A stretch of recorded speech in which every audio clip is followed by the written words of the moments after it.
Hello friends, स्वागत है आप सभी का इजी बैंकर चैनल पे। अगर आप इस चैनल पर पहली बार आए हैं तो चैनल को सब्सक्राइब जरूर करें ताकि आने वाले वीडियो का नोटिफिकेशन आप तक पहुंचती रहे।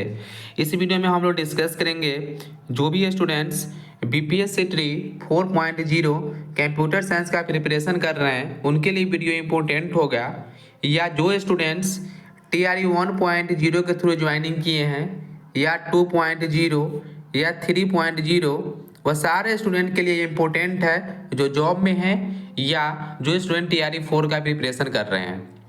क्योंकि इम्पोर्टेंट आपका इसमें हम लोग डिस्कस करेंगे कि जो फर्जी डिग्री वाले हैं उनके लिए, क्योंकि फिर से आपका एक न्यू अपडेट आई है। पटना हाई कोर्ट के द्वारा 7 अक्टूबर को ही निर्देश दिया गया था, फिर से सुनवाई हुआ और उसमें भी निर्देश दिया गया कि जो कंप्यूटर साइंस वाले जो टीचर ज्वाइन किए हैं TRE 1, TRE 2, TRE 3 से, वह सारे टीचर्स का डॉक्यूमेंट रीवेरिफिकेशन करने के लिए, ठीक है। तो यहाँ पे क्या हुआ है कि जो भी फर्जी डिग्री वाले हैं वो बचेंगे नहीं। कहने का मतलब उनका अगर कोई भी डॉक्यूमेंट में प्रॉब्लम है तो उनको जॉब से बाहर होना ही पड़ेगा। ऐसा आपका पटना हाई कोर्ट का जो आपका डिसीजन आपको दिया गया है, ठीक है। और जो आपका जो निर्देश दिया गया था उसके बाद शिक्षा पदाधिकारी के द्वारा जो है आपका हर एक जिला शिक्षा पदाधिकारी के द्वारा 8 अक्टूबर को लेटर जारी किया गया, जिसमें निर्देश दिया गया कि जो भी कंप्यूटर शिक्षक ज्वाइन किए हुए हैं उनका डिग्री का रीवेरिफिकेशन होना चाहिए, ठीक है। अब क्या हुआ है, जो रीवेरिफिकेशन होने के बाद जॉब से हटाने का काम जो आपका चालू हो चुका है। मतलब जो बहुत सारे स्टूडेंट ऐसे मिले हैं जिनके पास जो आपका एलिजिबिलिटी ही कंप्लीट नहीं था लेकिन वो अभी तक जॉब कर रहे थे। तो इसमें क्या होता है कि अगर आप जॉब करते हुए पकड़ाते हैं, फर्जी डिग्री में संलिप्त पाए जाते हैं, तो जब तक आप जॉब करते हैं, अगर मान लीजिए कि आप 2 ईयर तक जॉब किए तो 2 ईयर का आपका सैलरी रिटर्न करना पड़ेगा, क्योंकि आपने गलत तरीके से आपने वहाँ पे जॉब हासिल किया है, ठीक है। तो अगर आपके पास फर्जी डिग्री है तो आपको जो खुद से जो आप जो रिजाइन कर सकते हैं, नहीं तो अगर गवर्नमेंट पकड़ती है फर्जी डिग्री में संलिप्त तो आपको सैलरी सहित आपको रिटर्न करना पड़ेगा, ठीक है। तो यहाँ पे देखिए एक लेटर आई है जिसमें यहाँ पे क्लियर किया गया है, ये आपके पूर्वी चंपारण का है, मैक्सिमम लोग देखे भी होंगे। देखिए कार्यालय जिला शिक्षा पदाधिकारी पूर्वी चंपारण, यहाँ पे शिक्षक का नाम दिया हुआ है और आपका प्रखंड दिया हुआ है, ठीक है। यहाँ पे इन पर जो आरोप लगा है वह 2025 में आरोप लगाया गया है, क्योंकि दोबारा आपका रीवेरिफिकेशन हो रहा है कंप्यूटर साइंस का, तो अब आपका जो है पकड़ा जा रहा है स्टूडेंट का। अब देखिए इसमें क्या लिखा गया है कि आपकी नियुक्ति बिहार लोक सेवा आयोग के द्वारा जो है आपको कंप्यूटर शिक्षक के पद पर आपका हुआ है। नियुक्ति में जो आपका प्रकाशन किया गया था, जो विज्ञापन था, इसमें कंडिका ऐप, हम लोग यहाँ पे कंडिका ऐप के बारे में भी देखेंगे कि कंडिका ऐप में क्या आपका एलिजिबिलिटी दिया हुआ है, जिससे कारण इनको जो है आपको डॉक्यूमेंट वेरिफिकेशन में यहाँ पे निम्न अर्हता नहीं मिला है, ठीक है। तो इसमें क्लियर लिखा गया है, एवं बिहार विद्यालय परीक्षा समिति पटना के माध्यमिक शिक्षक पात्रता परीक्षा 2019 के दिए गए शर्तों के अधीन आपकी योग्यता कंप्यूटर शिक्षक के पद के लिए मान्य नहीं है। तो जिला शिक्षा पदाधिकारी के द्वारा क्लियर बोला जा रहा है कि यह जो स्टूडेंट टीचर्स जो जॉब कर रहे थे, इनका जो एलिजिबिलिटी था वह कंप्यूटर शिक्षक का जो एलिजिबिलिटी है उनसे मैच नहीं कर रहा है। अतः उपरोक्त आरोपों पर अपने स्पष्टीकरण के साथ 19 तारीख तक इनको समय दिया गया है कि आप 19 तारीख तक जो आपका अपना स्पष्टीकरण वहाँ पे जिला शिक्षा पदाधिकारी कार्यालय में जाकर दे, ठीक है। तो यहाँ पे क्या किया गया है कि यह ऐसे स्टूडेंट हैं जिस समय यह स्टेट क्वालिफाइड किए स्टेट 2019, उस समय इनके पास एलिजिबिलिटी नहीं था स्टेट का फॉर्म फिलअप करने का, फिर भी यह स्टूडेंट फॉर्म फिलअप कर दिए, ठीक है। क्योंकि यह फर्स्ट बार कंप्यूटर शिक्षक का हो रहा था, जिससे का number of student form apply कर दिए। यहाँ पे हम क्लियर कर देते हैं कि कौन कौन से स्टूडेंट सबसे ज़्यादा जो आपका फर्जी में पकड़े जा रहे हैं।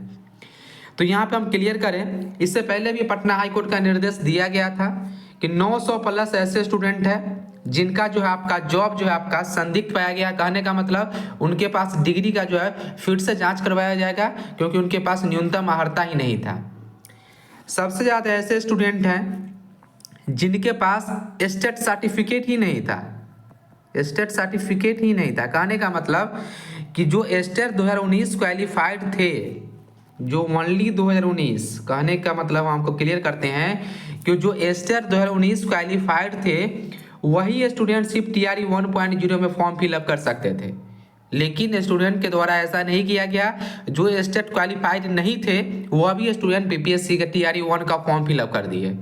और TRE 1 का फॉर्म फिलअप करने के बाद जो एस्टेट आपका 2023 हुआ वह क्वालिफाइड किए और वही सर्टिफिकेट इसमें अपलोड कर दिए, री अपलोड कर दिए, जिससे कारण जो आपका स्टूडेंट को अब जो है आपको डॉक्यूमेंट वेरिफिकेशन में हटाया जा रहा है। तो नंबर ऑफ स्टूडेंट जो आपका एस्टेट सर्टिफिकेट वाले भी हैं जो उनके पास एलिजिबिलिटी ही नहीं था और वो फॉर्म फिलअप कर दिए।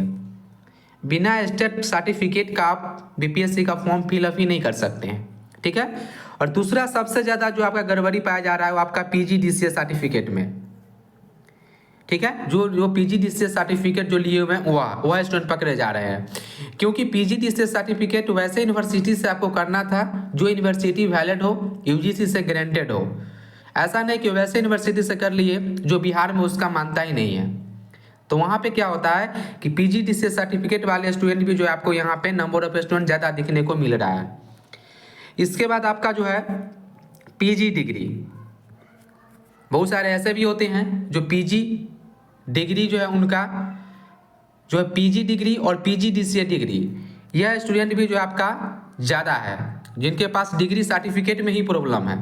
एक चीज़ और आपको हम क्लियर कर दें कि जो आपका एस्टेट का एग्जामिनेशन होता है उसी समय तक आपका सारा डिग्री कंप्लीट होना चाहिए, चाहे आप PGDCA किए हों या PG किए हुए हैं, वह जितने भी डिग्री आपके पास है वह आपका एस्टेट का जो फॉर्म फिलअप होता है उसी समय तक कंप्लीट होना चाहिए। ऐसा नहीं कि जैसे मान लीजिए सपोज कि अभी TRE 4.0 का फॉर्म फिलअप नहीं हुआ है, ठीक है।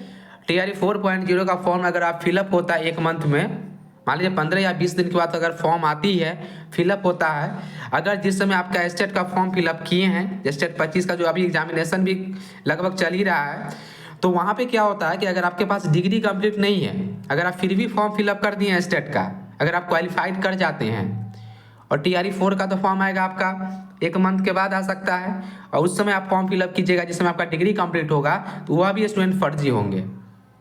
कहने का मतलब कि जो भी एस्टेट का स्टूडेंट फॉर्म फिलअप करते हैं उसी समय तक उनके पास डिग्री कंप्लीट होना चाहिए। सबसे ज़्यादा स्टूडेंट वहीं पे जो है आपको फंस रहे हैं। चौथा है जो स्टूडेंट है कि जो सिर्फ BCA किए हुए थे, ओनली BCA, और वह एस्टेट को भी क्वालिफाइड कर गए, और जो एस्टेट 2019 हुआ उसका तो वैकेंसी 2023 में आई, तो 19 और 23 के बीच में वह PG कंप्लीट किए, तो वह भी स्टूडेंट गलत थे, क्योंकि एस्टेट 2019 जिसमें फॉर्म फिलअप हुआ उसी समय उनको PG भी कंप्लीट होना चाहिए था, BCA प्लस PG, तभी वह एस्टेट का फॉर्म फिलअप करते, लेकिन वह ऐसा नहीं किए, सिर्फ BCA पे ही फॉर्म अप्लाई कर दिए। तो यह सब स्टूडेंट भी जो है आपका नंबर ऑफ स्टूडेंट ज़्यादा है जो छट रहे हैं। पांचवा है आपका जिनके पास डिग्री ही कंप्लीट नहीं था, जैसा हम आपको क्लियर कर चुके हैं। और जो ओनली डिप्लोमा, अगर आपका सिर्फ डिप्लोमा रहेगा तो आप एस्टेट के फॉर्म ही नहीं फिलअप कर सकते हैं। फिर भी बहुत सारे स्टूडेंट सिर्फ डिप्लोमा पे फॉर्म फिलअप कर दिए और वह बाद में BTech कंप्लीट किए हैं। तो यहाँ पे क्या किया गया कि स्टूडेंट के द्वारा ही जो है आपका गलत इन्फॉर्मेशन देके या न्यूनतम अर्हता उनके पास नहीं जानकारी होने के कारण वैसे स्टूडेंट फॉर्म फिलअप किए हैं। तो यहाँ पे न्यूनतम अर्हता की बात हम लोग करें, जो कंडिका ऐप की बात की जा रही है, बहुत सारे स्टूडेंट को जो आपका नोटिस जारी किया गया है, ठीक है। 900 तो भाई पहले से ही संदिग्ध है, 900 प्लस हो सकता है, तो आपका मैक्सिमम स्टूडेंट आपको इस प्रकार का देखने को मिले, ठीक है। तो यहाँ पे देख सकते हैं लगभग 5 स्टूडेंट का लेटर मिला है जो आपका वायरल है। आप देखिए कि कितना जो हर एक जिला में आपको जो है ऐसा ही जो स्टूडेंट को निकाला जाएगा, ठीक है।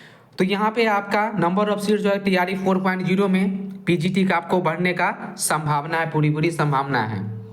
कंडिका ऐप की जो बात हो रही है वो आपका अर्हता की बात हो रही है।